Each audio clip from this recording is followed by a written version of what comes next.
ശരിക്കും ഇന്നലെ എടുത്ത വീഡിയോ കേട്ടോ. ഇന്നലെ അത്തമായിരുന്നു.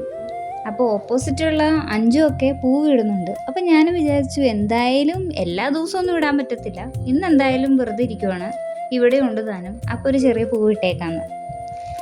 പിന്നെ നമ്മുടെ വീട്ടിലൊരു പ്രത്യേകത എന്ന് വെച്ച് കഴിഞ്ഞാൽ കാടും പള്ളയല്ലാതെ പൂവായിട്ടൊന്നുമില്ല. അപ്പോൾ ഞാൻ എന്തായാലും മുറ്റത്തോട്ടും കുറച്ച് അങ്ങ് മാറിയപ്പോൾ കുറേ പുല്ലുകളുടെ ഇടയിലൂടെ പൂക്കളും പിന്നെ ചെമ്പരത്തിയൊക്കെ ഉണ്ട്. നമുക്കതൊക്കെ മതിയാവും.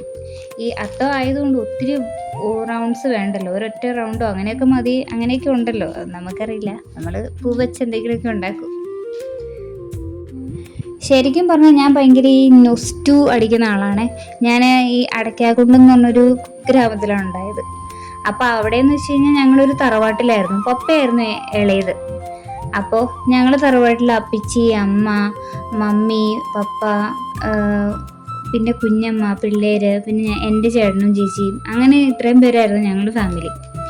അപ്പോൾ ഈ തറവാട് വീടായതുകൊണ്ട് തന്നെ ഈ പപ്പയുടെ വേറെ കൂടപ്പിറപ്പുകളൊക്കെ എന്ത് ചെയ്യും, വെക്കേഷൻ ടൈം ആകുമ്പോൾ പിള്ളേരൊക്കെ കൂട്ടി വരും. പിന്നെ അവരൊക്കെ ആകുമ്പോഴേക്കും വീടങ്ങ് ബഹളമാവും. ഞങ്ങളുള്ളപ്പോഴേ ബഹളം തന്നെയാണ്, എന്നാലത് വേറൊരു വൈബ്.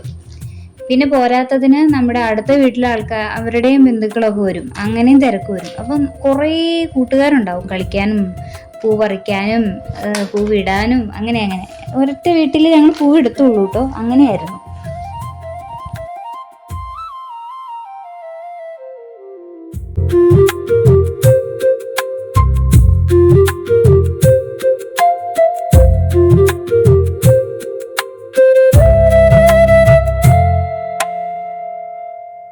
ഞങ്ങളിങ്ങനെ ഈ 4 അല്ലെങ്കിൽ 5 ഗ്രൂപ്പായിട്ട് തിരിഞ്ഞായിരിക്കും കേട്ടോ പൂ പറിക്കാനൊക്കെ പോകുന്നത്. അപ്പോൾ വീടുകളിലും പറമ്പുകളിലും ഈ റോഡ് സൈഡിലും ഈ പുഴക്കരയിലൊക്കെ ആയിരിക്കും ഈ പൂവ് ഉണ്ടാകുന്നത്. ഞങ്ങളിങ്ങനെ ഓരോ വെറൈറ്റി ചെടികൾ ഞങ്ങൾ കൊണ്ടുവരും.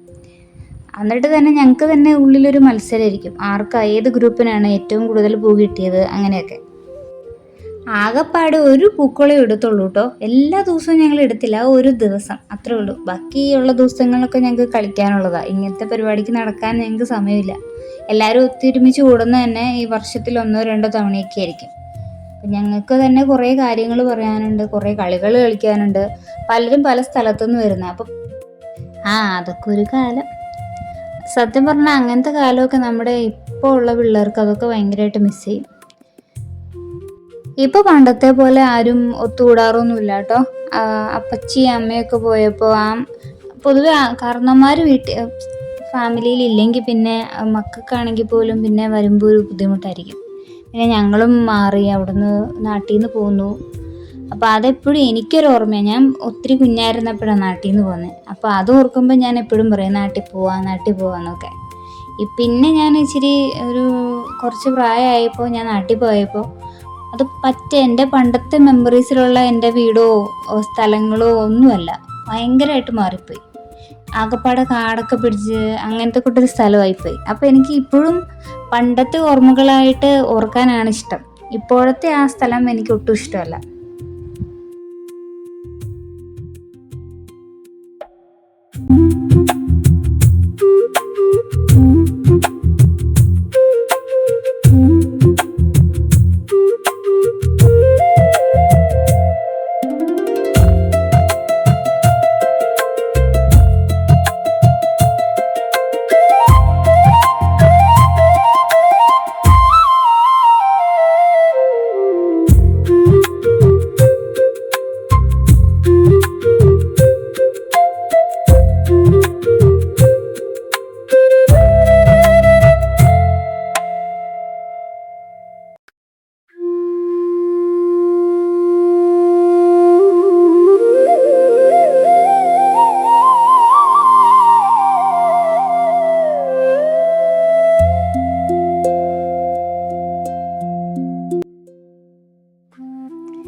പിന്നെന്താ, ഒരു ഞായറാഴ്ചയും കൂടെ ആയതുകൊണ്ട് കുറച്ച് സ്പെഷ്യലൊക്കെ ഉണ്ടാക്കി കഴിഞ്ഞ് പിന്നെ ഫുഡൊക്കെ കഴിച്ച് ഞങ്ങൾ ചുമ്മാ വീടിൻ്റെ മുറ്റത്തോട്ടൊക്കെ ഇറങ്ങിയതാണ്.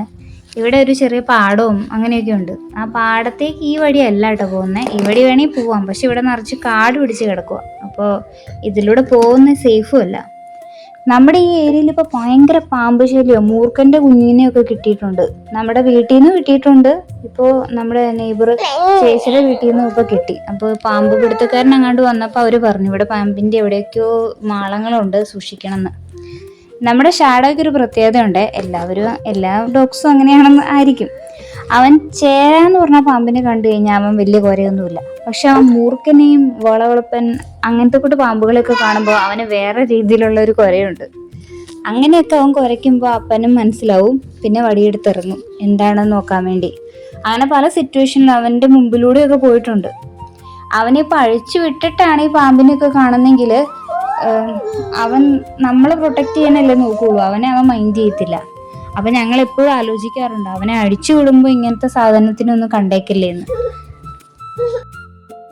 എന്തായാലും പാമ്പിൻ്റെ കാര്യമൊക്കെ മറന്നുപോയി. ഞങ്ങളറിയാതെ ഫോട്ടോയൊക്കെ എടുത്ത് കഴിഞ്ഞപ്പോഴാണ് ഇതിനെക്കുറിച്ചൊക്കെ ഓർത്തത്. പിന്നെ ഒത്തിരി ഒന്നും അവിടെ നിന്നില്ല, കയറിപ്പോന്നു. ഇനിയിപ്പോൾ അമ്മു അഞ്ചേച്ചിയും ചേട്ടനൊക്കെ കാക്കനാട് തിരിച്ചു പോവുകയാണേ. അങ്ങനെ ഒരു സൺഡേ തീരുവാണ് സത്യം പറഞ്ഞാൽ. പിന്നെ ഞാനും പാച്ചു ആലോചിച്ചായിട്ട് ഇനി ഒരാഴ്ച അങ്ങനെ പോകണം.